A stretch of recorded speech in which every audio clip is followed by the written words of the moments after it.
All right, good morning, everyone. My name is Ori Hackinson, and I am an analyst with Wappack Labs.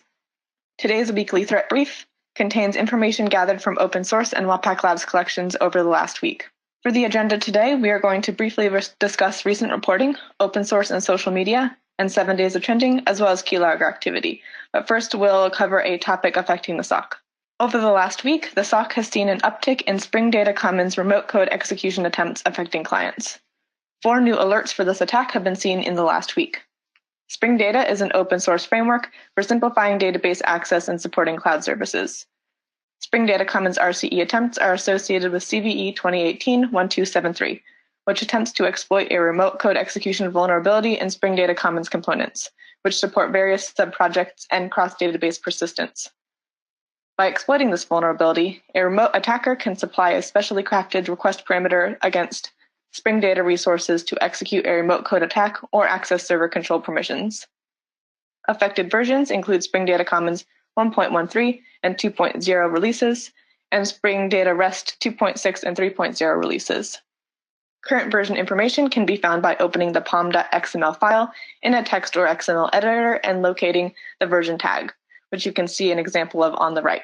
If you are running a vulnerable version of a Spring Data Commons component, we recommend upgrading to the latest unaffected version.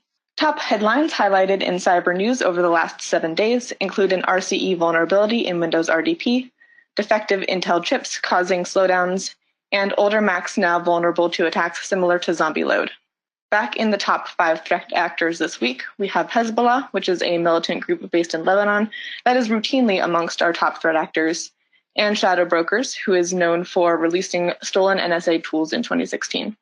New in the top 5 threat actors this week, we have APT3 UPS, which is also known as Gothic Panda or PRP, and it is a China-based threat group that researchers have attributed to China's Ministry of State Security, and they have shifted from targeting primarily US victims to primarily political organizations in Hong Kong.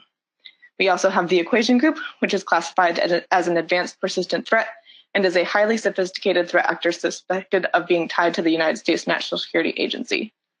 And last, we have APT37, which is also known as Reaper, and it is a North Korean cyber espionage group targeting mainly South Korea and Japan.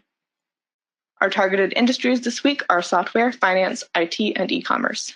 For malware this week, we have Goznim, which is a hybrid banking Trojan operated by a cyber crime gang who stole millions of dollars from US and global banks and businesses.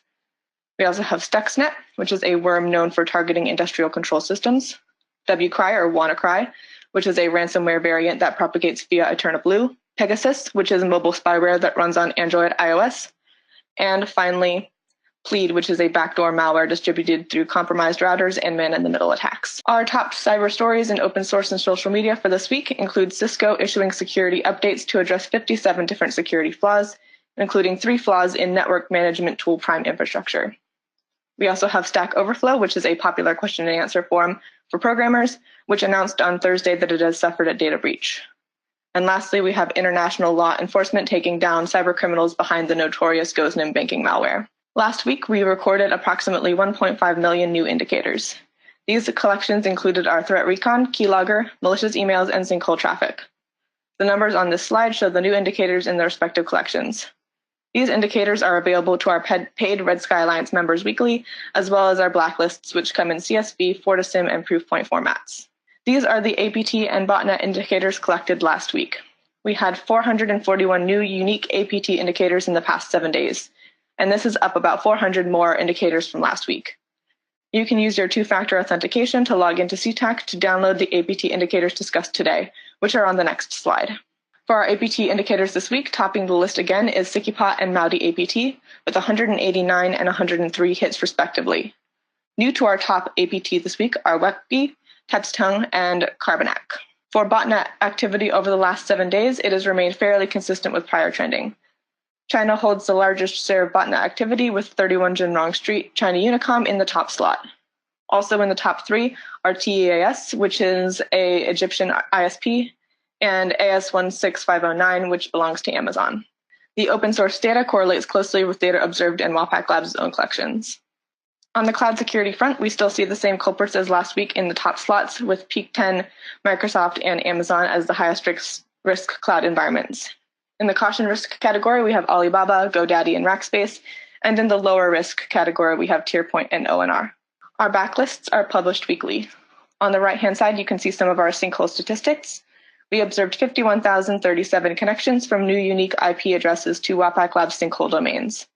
Our free Red Sky Alliance members receive Tearline products, and our paid Red Sky Alliance members receive complete blacklists and API access. For members that are not set up to ingest intelligence, Trusted Internet is the managed security service provider, and we use Fortinet and Proofpoint products to push intel and defend customer networks. Please let me know if you have any questions, comments, or feedback. That's it for today's weekly threat brief. If you have any questions, please get in touch at info@wapaclabs.com. Thank you for joining us, and we will see you next week.